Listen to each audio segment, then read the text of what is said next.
Regardez la vie des diocèses avec la Mutuelle Saint-Martin.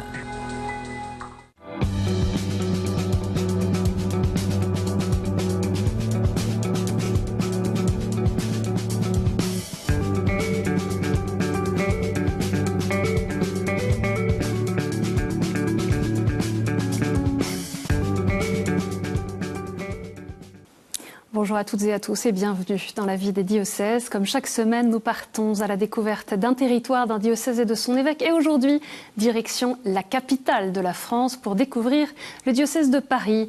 Dans cette émission, nous découvrirons un des chantiers lancés par le nouvel archevêque de Paris pour un renouveau de la catéchèse sur la vie sacramentelle, c'est-à-dire les sacrements de la vie chrétienne. Et puis on ira dans un des 142 établissements de l'enseignement catholique, à l'école maternelle et primaire de la Trinité, pour voir comment cette école accueille et accompagne les enfants, quelles que soient leurs difficultés ou éventuels accidents de parcours. Paris, bien sûr, est une capitale en évolution, à la fois commune et département, avec un rayonnement culturel et économique international et de réels défis. La transformation de la ville, de sa démographie, avec une population en baisse et notamment une bonne partie des familles et des couples qui ne peuvent pas rester dans la capitale. Et pour parler du diocèse de Paris, je reçois aujourd'hui son archevêque, Monseigneur Laurent Ulrich. Bonjour Monseigneur. Bonjour Honorine. Alors, vous avez eu un peu plus d'une année pour découvrir votre nouveau diocèse. Quelle impression générale est-ce que vous en avez ? C'est un diocèse extrêmement vivant, dans lequel il y a toujours quelque chose à découvrir chaque jour, parfois plusieurs fois par jour. Alors, j'ai été très frappé depuis un an et je confirme cette impression générale d'une part d'une église très active du point de vue de la solidarité et de la charité. Voilà, une église des paroisses, Hiver solidaire et comme emblématique, mais aussi au Captif la Libération, l'APA, Association pour l'amitié, etc. Donc ça c'est un premier point très vivant et que je rencontre partout. Et un deuxième point qui me marque beaucoup, c'est la qualité des liturgies et l'attention que l'on a dans ce diocèse, dans les paroisses, dans les moindres lieux où je vais, à une liturgie qui soit une liturgie qui porte vraiment la vie chrétienne et qui l'exprime de la façon la plus profonde possible. Et puis un diocèse où la formation des chrétiens est vraiment une des priorités. Bien sûr, il y a des institutions de formation qui sont les Bernardins, et puis évidemment l'université, l'Institut catholique de Paris et d'autres activités qui se passent dans les paroisses. Voilà, ça marque beaucoup cet intérêt que l'on a à Paris pour former des chrétiens pour Paris et puis aussi alentour et même de toute la France. Quelques dates clés sur votre parcours, même si vous êtes un habitué du plateau de la vie des diocèses. C'est la première fois que vous venez comme archevêque de Paris. Vous êtes donc archevêque de Paris depuis plus d'un an, installé le 23 mai 2022 plus précisément, né à Dijon en 1951. C'est pour ce diocèse que vous êtes ordonné prêtre en 1979. Vous êtes nommé archevêque de Chambéry en l'an 2000, puis archevêque de Lille en 2008. Je n'ai pas tout dit, seulement quelques dates. Votre devise épiscopale, c'est la joie de croire. À la fois, vous me le disiez tout à l'heure, comme une synthèse du chapitre 15 de Saint Jean, et puis aussi ce bel ouvrage de Madeleine Delbrel, La joie de croire. Deux questions rapides pour commencer cet entretien. Vous, Monseigneur Laurent Ulrich, comment allez-vous ? Bien. Pour répondre brièvement et simplement, je l'ai exprimé quand j'ai été appelé à être archevêque de Paris. J'ai quand même beaucoup réfléchi et j'ai été surpris. Enfin, je ne m'attendais pas à une telle charge et de fait, je me disais que la charge allait me dépasser. C'est vrai d'ailleurs. La charge est lourde, je ne peux pas dire autrement, et elle est, comment dire, au regard simplement humain, et elle n'est pas naturellement portable par un homme tout seul. Et d'ailleurs, il n'y a pas un homme tout seul. L'archevêque de Paris travaille avec beaucoup de monde, et il n'est pas tout seul. Mais c'est une charge qui est effectivement lourde. Mais en même temps, je peux dire que je sens très fortement la prière qui m'accompagne, qui me soutient. Beaucoup de gens me le disent et d'une certaine façon, je le sens. Voilà. Et puis en France, vous l'évoquiez à demi-mot, qu'on le veuille ou non, en fait, la charge d'archevêque de Paris, elle a forcément une dimension nationale. Comment est-ce que vous l'incarnez, cette dimension nationale? Alors, de fait, d'abord, je suis archevêque de Paris. Ça, j'essaie d'être vraiment en premier cela, puisque c'est ça que l'on m'a confié. Deuxièmement, je suis ordinaire des orientaux, c'est-à-dire l'évêque pour les chrétiens d'Orient qui sont en France et qui n'ont pas d'évêque propre, ce qui est le cas des Maronites, ce qui est le cas des Arméniens et ce qui est le cas des Ukrainiens. Voilà. Mais pour les autres, les Chaldéens, les Syriaques, etc., les Grecs catholiques, des autres rites, voilà, je suis leur évêque partout en France, voilà. Et c'est important. Je suis allé il y a quelques jours à Sarcelles pour prier avec les Chaldéens, assez nombreux à Sarcelles. J'irai, je vais voir les autres aussi, et j'irai probablement à Marseille, à Lyon, rencontrer les communautés des chrétiens d'Orient. Donc ça, c'est en dehors de Paris. Et puis je suis allé faire une visite à Bagdad au début du mois de mars pour rencontrer les chrétiens qui habitent en Irak. Voilà.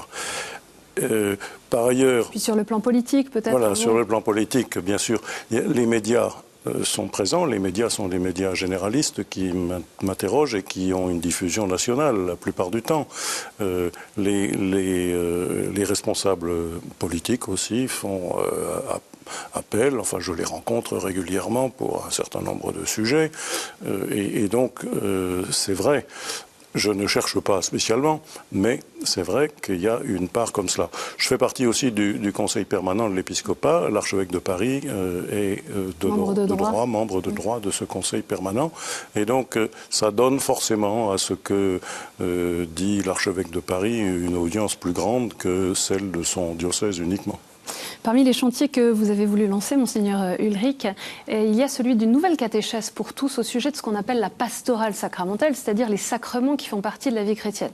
Parmi ces sacrements, il y a la confirmation, tandis que 435 adultes ont reçu ce sacrement lors de la dernière vigile de Pentecôte. Nous sommes allés rencontrer certains d'entre eux, ainsi que ceux qui les accompagnent. Frédéric Poulet, professeur en théologie au Collège des Bernardins, et le père Gilles Drouin nous explique également les enjeux de cette pastorale, un reportage d'Ophélie Marien. Ce samedi après-midi, l'église Saint-Sulpice à Paris se remplit progressivement pour la vigile de Pentecôte. Cette année, 435 adultes vont être confirmés. Ces adultes sont accompagnés pendant au moins un an dans leur paroisse. C'est ce qu'a vécu Alexandre avec Philippe à Sainte-Anne de la Butte aux Cailles. Il peut y avoir tout un tas de questions sur son cheminement, et je me sens une vraie responsabilité d'accompagner ce jeune homme pour aller beaucoup plus loin dans sa démarche. Et il en a le souhait, il en a la soif. Des parcours différents, souvent une redécouverte de la foi. Ils viennent en disant je vais faire ma première communion, je reviens à la messe. Est-ce que vous êtes confirmé? C'est quoi la confirmation? Et puis on en parle. Et c'est comme ça que ça commence. Voilà. Mais il y a beaucoup de profondeur, ça c'est très marquant pour tous ceux que je vois.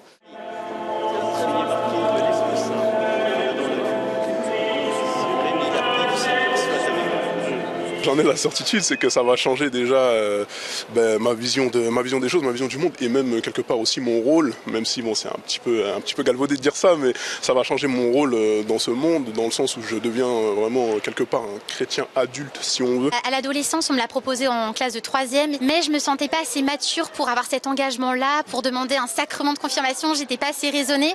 Et si j'ai demandé, c'est vraiment en lien avec mes proches qui m'ont soutenue et qui m'ont poussée dans ma réflexion. Et bien sûr, Dieu qui a su me trouver dans mon jardin intérieur et qui a su me donner la réponse, et c'était une évidence. Oui, au cours d'une messe, c'était une évidence, il me manquait quelque chose dans ma vie. On reçoit les 7 dons ce soir, donc c'est quand même quelque chose de très important. Moi je pense surtout au conseil, à l'intelligence, à la force et à la sagesse. Depuis son arrivée dans le diocèse de Paris en 2022, Monseigneur Ulrich a appelé de ses vœux une nouvelle catéchèse pour tous au sujet des sacrements. Une équipe de pilotage a été créée, dont font partie Frédéric Poulet et le père Gilles Drouin. C'est l'initiation chrétienne qui fait le chrétien, le baptême, la confirmation, l'Eucharistie. Alors évidemment, de plus en plus, aussi parce qu'on est sorti d'une situation de chrétienté. Un certain nombre de gens qu'on appelle d'un mot qui n'est pas très beau, le mot de recommençant, finalement ils ont été baptisés. Ils ont peut-être ou pas forcément fait leur première communion et ils demandent donc le sacrement de confirmation. Donc finalement, ça achève en quelque sorte leur initiation chrétienne et c'est l'occasion d'une reprise sacramentelle de la vie chrétienne. Le sacrement de confirmation, bien sûr, il est lié au baptême, il accomplit quelque part le baptême et l'Eucharistie est je dirais le sacrement du chemin, le sacrement réitérable, habituel, qui permet de grandir justement dans le service, dans la communion, dans la rencontre de Dieu et la rencontre des frères au sein d'une église diocésaine. La formation à la vie sacramentelle sera proposée sur 1 an aux fidèles pour redécouvrir comment les sacrements nourrissent la vie chrétienne. Vous avez voulu qu'on mette particulièrement en valeur cette pastorale sacramentelle, pourquoi ? Et parce que c'est une particularité tellement forte de la vie chrétienne que les chrétiens risquent de s'y habituer et les non-chrétiens risquent de ne rien comprendre. Voilà. Les non-chrétiens ou ceux qui se tiennent éloignés de la vie sacramentelle. Et je perçois que pour certains, recevoir les sacrements, ça peut être perçu de façon très individuelle comme un sacrement pour soi. Un sacrement pour sa propre nourriture, pour sa propre force, voilà. Et pour d'autres, la vie sacramentelle peut être vue comme une sorte de carte d'identité. On va à la messe, et donc on communie, on reçoit les sacrements, et ça nous définit comme chrétiens. Mais il manque une dimension très forte qui est il y a un mystère de la présence de Jésus, un mystère de la présence de Dieu. À chaque époque de l'histoire et dans chaque moment de la vie, Jésus se fait notre contemporain par quoi ? Par la vie de l'Église et par l'Église qui est un sacrement et par les sacrements de l'Église. Et si nous comprenons bien que c'est ce mystère-là qui nous habite, cette richesse, c'est un trésor et ce trésor nous rend missionnaires. Voilà. La vie sacramentelle nous rend missionnaires, c'est normal, c'est ce qu'on attend d'elle. C'est cela que je voudrais qu'on se remette en tête régulièrement. Ça n'est pas une espèce de révolution, mais je pense que très régulièrement, il faut se remettre en face de cette vérité. La vie des chrétiens, elle se vit dans les paroisses et les visites pastorales dans les paroisses se font depuis quelque temps sous un mode renouvelé, un vicaire général et 2 personnes qui l'accompagnent, un mode plus fraternel peut-être.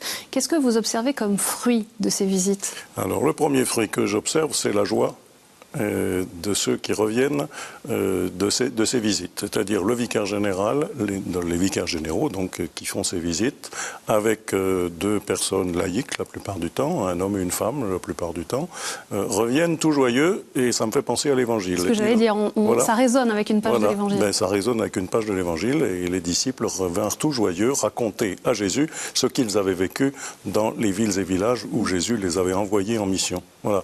Donc ça, je crois que c'est très fort. C'est la première chose. Le deuxième fruit, c'est que les visiteurs regardent la vie de l'Église autrement. Pas d'extérieur, mais ils entrent dans la vie d'une communauté chrétienne et ils s'aperçoivent de toute la richesse qu'il y a dans une communauté chrétienne.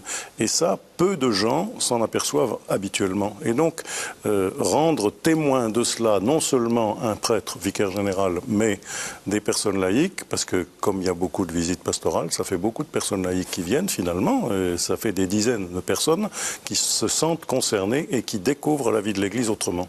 Vous êtes arrivé, Monseigneur Laurent Ulrich, dans un diocèse où le presbytérium avait été très secoué, voire divisé ces dernières années, avec l'épisode du départ de Monseigneur Aupetit, qui a été aussi complexe. Qu'est-ce que vous diriez de l'état d'esprit des prêtres de Paris aujourd'hui ? Alors, ce que je peux en dire, c'est aussi beaucoup de choses que eux me disent quand je les rencontre. Vous savez que je les ai beaucoup rencontrés dans des petits... Vous l'avez annoncé dès votre arrivée, votre désir de prendre soin des prêtres, d'être à leur écoute. Et donc des petits déjeuners chez moi à l'archevêché ou des visites dans des doyennés. Voilà. Et à la fois, je les sens toujours un peu fébriles peut-être, ou en tout cas, ils restent tendus sur ces épisodes vécus, difficiles, dans la vie de l'Église en général en France et dans la vie du diocèse de Paris. Voilà. Mais en même temps, ils me disent deux choses, ou je sens deux choses. La première, c'est qu'ils continuent de dire qu'ils sont heureux d'être prêtres et que c'est un vrai cadeau que Dieu leur a fait de les appeler à ce ministère de contact avec son peuple. Voilà.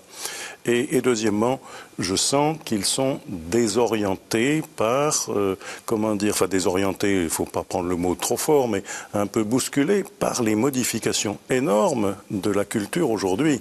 Et qu'ils se disent, et dans cette culture nouvelle qui traverse, nous sommes dans une époque, non pas de changement, mais dans un changement d'époque, comme dit souvent le pape François, eh bien, là-dedans, ils se disent, qu'est-ce que nous devons faire pour être vraiment à notre place, pour être des missionnaires, des témoins de l'Évangile et des accompagnateurs du peuple de Dieu. Qu'est-ce que nous devons faire? Et je les sens, parfois déstabilisés, ne sachant plus très bien, mais ce n'est pas simplement les prêtres de Paris.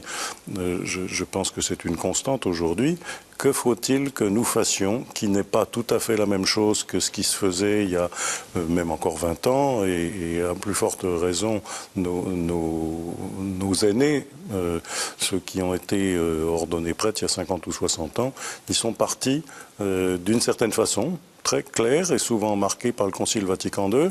Et aujourd'hui, le monde change tellement. Qu'est-ce qu'il nous faut faire? Voilà. Dans ce contexte-là se pose la question de la formation des prêtres, mais je vais arriver à mon autre point. Dans le diocèse, il y a eu une professionnalisation de la lutte contre les abus, avec une équipe permanente. Il y a beaucoup de choses qui ont été mises en place. Est-ce que vous pensez qu'aujourd'hui encore, il y a ce qu'on pourrait appeler un peu familièrement des trous dans la raquette? Je pense récemment à l'affaire concernant le curé de Pantin, qui est un prêtre de Paris, le père Jacques Gaget. Est-ce que ce dispositif fonctionne? Et est-ce que le départ de Monseigneur Thibaut Verny, qui a été nommé archevêque de Chambéry, va changer quelque chose? Mais le dispositif qu'on a mis au point, c'est un responsable laïque d'une cellule de travail pour la mise en place des mesures que la conférence des évêques a décidées. Et il y a une équipe avec lui dans laquelle il y a donc un vicaire général. Alors ce vicaire général, jusqu'à présent, c'était Monseigneur Thibaut Verny, à la suite de Monseigneur Éric de Moulin-Beaufort, qui avait mis en place une organisation déjà. J'ai demandé à Monseigneur Emmanuel Toit d'être ce nouveau vicaire général qui prendra ce travail avec notre délégué épiscopal, donc avec moins de charges. Hein. C'était en route et j'avais annoncé à l'un et à l'autre ce changement plusieurs semaines avant de connaître que Monseigneur Thibaut Verny allait partir à Chambéry. Donc c'est mis en place. Il y a une cellule d'écoute, il y a des formations pour les responsables de pastoral des jeunes. Ça, c'est tout le travail que nous essayons de faire et qui, je crois, se fait bien. Quant à savoir si rien ne nous échappe, je pense que le zéro défaut, ça n'existe pas. On part maintenant dans le 9e arrondissement de Paris, à l'école maternelle et primaire de la Trinité, qui fait partie des 142 écoles, collèges et lycées privés catholiques. Notre reporter Ophélie Marien est allé voir comment cette école met en place un accompagnement de tous les enfants, quels que soient leurs éventuels accidents de parcours. Zoé, quelle partie du corps tu utilises pour sentir? Très bien. Ce matin, à l'école de la Trinité, les CE1 et CE2 étudient la grammaire et l'orthographe. Les enfants sont habitués à la présence d'une AESH, assistante d'élèves en situation de handicap, dans leur classe. Dans cette école, pas de sélection des élèves selon leur niveau et la directrice aimerait en finir avec les idées reçues sur l'enseignement catholique, qui empêchent certaines familles d'envisager une scolarisation dans ces établissements. Recevoir les familles au moment de l'inscription, c'est un moment extrêmement important parce que c'est un moment où justement on crée du lien, on reçoit une histoire familiale et ce qui est important en tant que chef d'établissement, c'est de montrer à quel point l'accueil dans l'enseignement catholique est et sera inconditionnel, quel que soit le parcours de l'élève. Et il faut être garant du oui que l'on a donné à la famille lorsque la famille est venue s'inscrire. Nicolas Perdry a inscrit ses 3 enfants à l'école de la Trinité il y a 4 ans.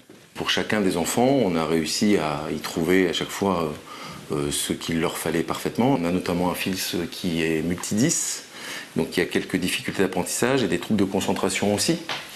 Et je crois qu'on a trouvé ici, en tout cas, la formule la plus adaptée à son apprentissage. Et on a aussi une auxiliaire de vie scolaire que la directrice nous a aidé très activement à trouver. L'école permet d'adapter aussi, par exemple, pour les spécialistes que voit notre fils, quand on a besoin d'une salle pour faire de l'orthophonie, elle nous est mise à disposition, par exemple. Amélie est enseignante suppléante à la Trinité et elle prépare les concours pour devenir professeure des écoles dans l'enseignement catholique. J'ai fait toutes mes études dans une école publique et j'avais un peu des a priori sur l'école catholique, vraiment. Je pensais que c'était réservé à une élite et réservé aussi à des gens qui avaient beaucoup d'argent. Et j'ai été hyper étonnée de voir qu'en fait il y avait des enfants de tout milieu. Il y a un vrai investissement, je trouve, pour les enfants en difficulté. On a droit à certaines formations, par exemple sur tous les dysphasies, dyslexiques, dysorthographiques, ce qui fait que quand on est face à un enfant, alors c'est pas toujours le cas, mais on peut assez vite du coup reconnaître que c'est peut-être de la dyslexie. Si cette volonté d'ouverture est variable selon les établissements à Paris, la direction diocésaine de l'enseignement catholique les encourage à accueillir des élèves dont la réussite n'est pas garantie à l'avance. Ce reportage, il vient un peu peut-être battre en brèche certaines idées reçues sur l'enseignement catholique. Je suis très content qu'on ait été voir une petite école, une école de quartier. Voilà.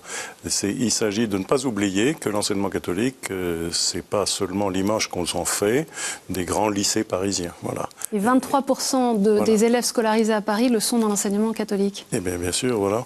Et ça, c'est il y a 82 écoles primaires, et on imagine bien qu'elles sont bien réparties dans les quartiers. Et la difficulté qui touche l'enseignement catholique, c'est souvent une difficulté d'implantation. Qui est une implantation ancienne. Voilà. Parfois, il faudrait pouvoir s'établir ailleurs, mais c'est pas si simple que ça de s'établir ailleurs que là où on est. Alors on va passer à un tout autre sujet. Le 8 décembre 2024, si tout va bien, vous célébrerez la messe de réouverture dans la cathédrale Notre-Dame de Paris. Les travaux avancent, on va voir quelques images en commençant par les plus récentes. Mais vous, comme archevêque, quelle est votre vision spirituelle de ce lieu? Qu'est-ce que vous voudriez que les gens y vivent? Alors c'est là que le rôle de Paris dépasse largement Paris et que l'archevêque de Paris a un rôle... Voilà. Ce que je voudrais, c'est que d'abord que les fidèles, les chrétiens et les fidèles catholiques particulièrement, puissent dans cette église prier et célébrer à leur façon personnelle ou à la façon liturgique, selon les règles de la liturgie catholique. Voilà. Donc, il soit bien clair que Notre-Dame rouvre pour être une église catholique dans laquelle on célèbre les mystères du Christ. Voilà. Mais deuxièmement, je sais qu'il y a des millions de visiteurs chaque année et que ça ne risque pas de diminuer. Puisque partout où je vais, qui que ce soit que je rencontre, français ou étranger, on me demande, et Notre-Dame, comment ça va?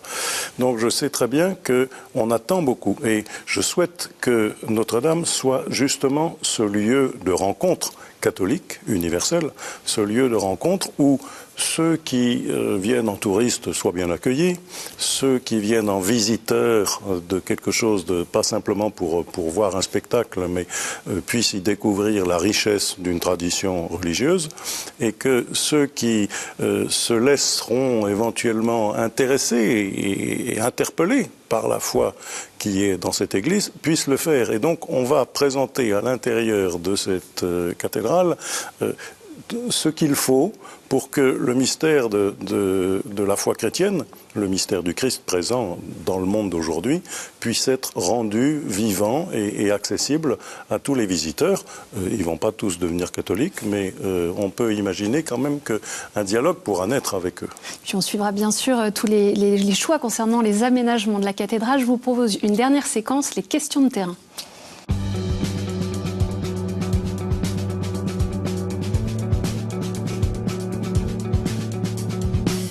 Avec une première question de Paul, qui est ingénieur-chercheur. Alors bonjour, j'aimerais vous demander comment parler de Dieu à des personnes qui ne sont pas forcément chrétiennes, pas forcément proches de l'Église. Bonjour. Merci de cette question. Il ne s'agit pas forcément de parler de Dieu, il s'agit d'être ce que nous sommes, je crois, et d'être capable d'avoir une foi suffisamment, comment dire, sans complexe, une foi suffisamment riche, une foi suffisamment simple aussi, que ce soit visible, que c'est comme messager de Dieu qu'on se situe, qu'on se présente. On a une autre question de Marie-Laetitia de la paroisse Sainte-Marie des Batignolles. Bonsoir. Les JO sont dans un an. Quelles activités ou quelles actions le diocèse a prévues pour relier les JO avec la foi chrétienne pendant cette période? Bonjour. C'est une très belle question. Parce que de fait, nous avons un grand programme. Nous allons avoir dans l'église de la Madeleine une chapelle. Nous allons commencer le temps des JO par une célébration eucharistique pour nous catholiques. Et puis, il y aura des célébrations écuméniques et interreligieuses qui seront aussi prévues. Il y aura une aumônerie des sportifs à la Plaine Saint-Denis, enfin dans le village olympique. Voilà. Ce sont déjà des... Et puis, on va délivrer un message sur le fait que le sport est habité aussi par une force de vie qui vient de Dieu et que savoir se dépasser soi-même quand on est sportif, c'est quelque chose de beau et qui peut être une action de grâce à Dieu. Il y a entre le sport et la vie chrétienne une espèce de proximité qui peut être dite et redite. Alors, je pense que c'est bien. Et puis alors, je souhaite qu'il y ait beaucoup de bénévoles qui viennent rejoindre nos activités pour manifester l'accueil de l'Église de Paris, l'Église de France à ces Jeux Olympiques. On a parlé de l'échéance pastorale des Jeux Olympiques. Revenons à celle qui va arriver dans quelques semaines, les JMJ de Lisbonne. Qu'est-ce que vous en attendez pour les jeunes catholiques parisiens? Je suis heureux d'aller les accompagner pendant quelques jours de ces JMJ. J'espère qu'ils vont découvrir là, la force d'une expérience partagée avec d'autres du monde entier et le sentiment que la foi chrétienne qui se vit ici à Paris se vit aussi dans beaucoup d'autres régions du monde avec une grande intensité et cela c'est quand même, je pense, une très belle expérience qui leur donnera de la force pour la vie chrétienne de tous les jours. On vous y retrouvera avec joie. Une dernière question, Monseigneur Laurent Ulrich, pour terminer cette émission.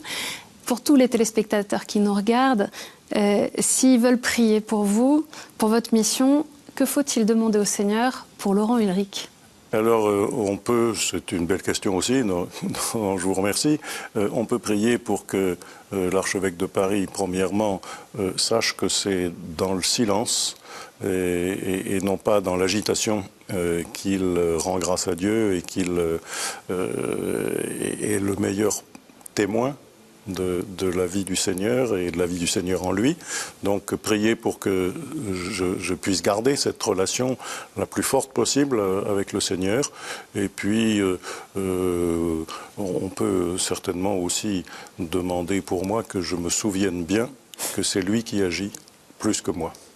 Merci beaucoup, Monseigneur Laurent Ulrich, d'être venu sur le plateau de La Vie des Diocèses. Pour en savoir plus sur le diocèse de Paris, rendez-vous sur le site internet diocèseparis.fr. Cette émission est à retrouver sur ktotv.com. Merci encore pour votre fidélité. Je vous donne rendez-vous la semaine prochaine.